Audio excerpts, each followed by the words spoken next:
araw sa ating mga kabayan mula Luzon, Visayas at Mindanao at siyempre sa ating mga bayang Trans. Magandang araw mga kabayan, kasama natin ang nag-iisang loyalista, si Super Maratha Mundong dito sa lungsod ng Maynila, kung saan umiikot at binisita ang ibang bahagi sa lungsod ng Maynila. At ngayon nandito tayo sa area ng Divisoria. Ito ang sitwasyon at ito ang makikita natin sa area ng Divisoria. Halina't samahan nyo kami sa pag-iikot kasama natin ang mga loyalista, mga kabayan na patuloy na sumusuporta kay Pangulong Bongbong Marcos, mga kabayan. At kita mo na pulang-pula at sila yung mga full support sa mga gandang nagawa ng administrasyon, mga kabayan, kasalukuyan, no? At nakikita natin na namamahagi Super Maratha ng damit, no? At dahil isa rin siya sa kandidato na tumatakbo o kumasa bilang pagka-alkalde ng lungsod ng Maynila, no? Dahil nais niya, gusto niya may magandang mabago pa ang lungsod ng Maynila tungo sa pag-unlad, no? Dahil nga kung matandaan natin, ang lungsod ng Maynila ay panglima sa kinakatakutan sa tourism o sa tourist area para sa ating mga foreigners. So kaya nais na mabago ang lungsod ng Maynila tungo sa pag-unlad at malinis ang imahe ng lungsod ng Maynila, no? Dahil sa kinakatakutan, no, top 5 cities sa buong Asia, no, panglima sa kinakatakutan ang ang lungsod ng Maynila sa ngayon, na nais na mabago ni Super Maratha Mundong sa muli. At samahan nyo kami sa gustong makamtan ni Super Maratha Mundong muli, no? Taong bayan ang magpapasya, no? Dahil sa kanya ngayon, maraming nanawagan na tumakbo as a mayor ng lungsod ng Maynila, no? Maraming sumusuporta sa kanya para sa kandidatura niya sa iba-ibang bahagi o sa iba-ibang distrito sa lungsod ng Maynila. At let's go at samahan niyo po kami. At siyempre kasama ang kanyang Vice Mayor na si Remy Oyales dito sa lungsod ng Maynila na umiikot, at kasama niya ang mga loyalista na mga konsehal na kagaya ni Harry Villas ng District 5 at Staros Tugnao ng District 5 at Jet Magno ng District 5 at nandiyan din si Sylvia Manansala ng District 1 lungsod ng Maynila, at nandiyan din si Edwin Cayetano ng District 4 lungsod ng Maynila at si Boyet Cayetano dito sa District 6, mga kabayan. So tuloy ang ikot sa lungsod ng Maynila para sa ating mga kababayan.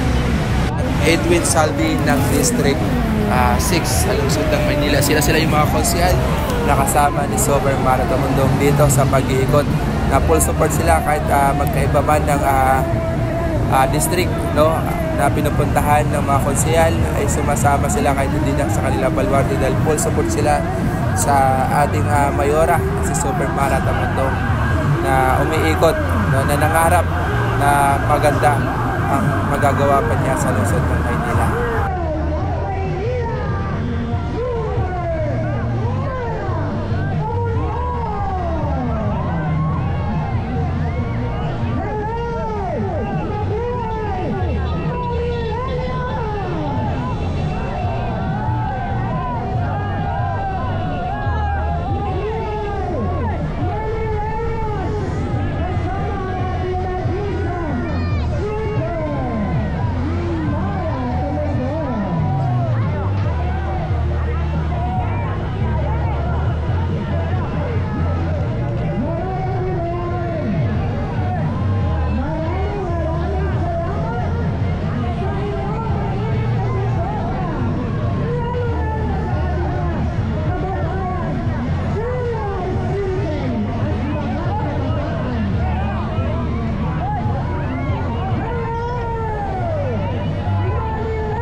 At syempre, ang ating mga senior citizen na masiguro po natin ang kanilang kalusugan, lalo na po ang may sakit.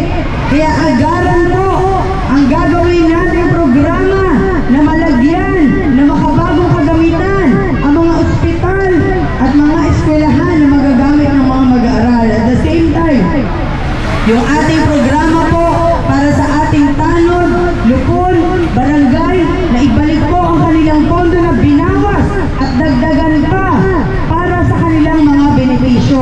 Bilang kayo po ay naglingkod sa ating barangay, marapat lamang na lahat ng benepisyo at ang 34 billion a year na budget ng Maynila kailangan makamtan at direktang mapunta sa Manileño.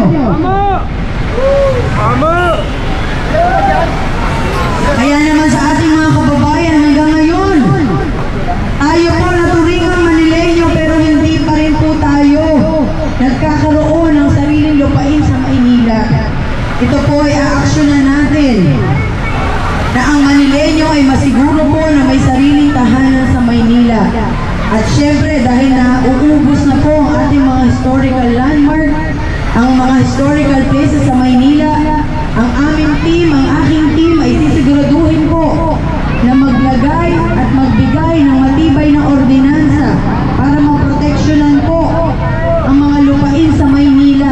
Dahil kung hindi po natin ito gagawin, baka wala na po tayong maabutan, pati yung ating mga anak at apo na matitirahan sa Maynila.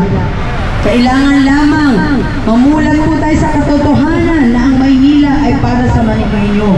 Hindi po ito kailangan gawing negosyo at hindi kailangan ibenta ang Manileño.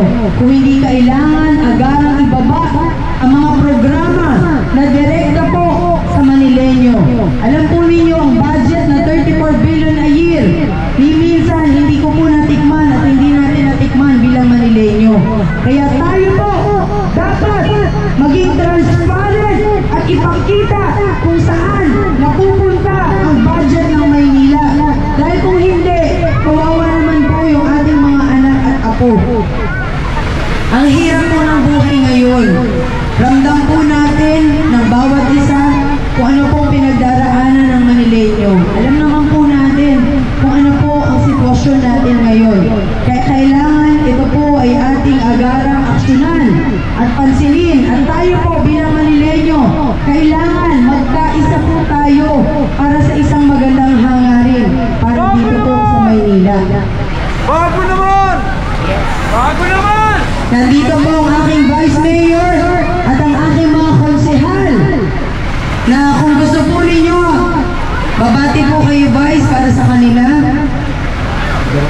Magandang gabi po sa ating lahat, lalo na po dito sa ating mga kapitbahay. Diyan lang po ako nakatira, Carpintondo at Binondo, halos magkakapitbahay lang po tayo.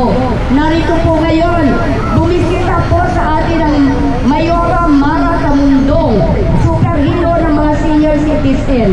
Siya po ang magbabago sa lungsod ng Maynila, lalong-lalo na po dito sa inyong lugar, sa kalagayan po ninyo, para mayangat naman po ang antas ng buhay ng bawat isa sa inyo dito. So, bago naman, iba naman. Tama po ba? Bago naman, iba naman. Para sa pagbabago ng lungsod ng Maynila. Ang inyong pong Vice Mayor, Remy Oyales, kasama ang ating pinagmamalaki at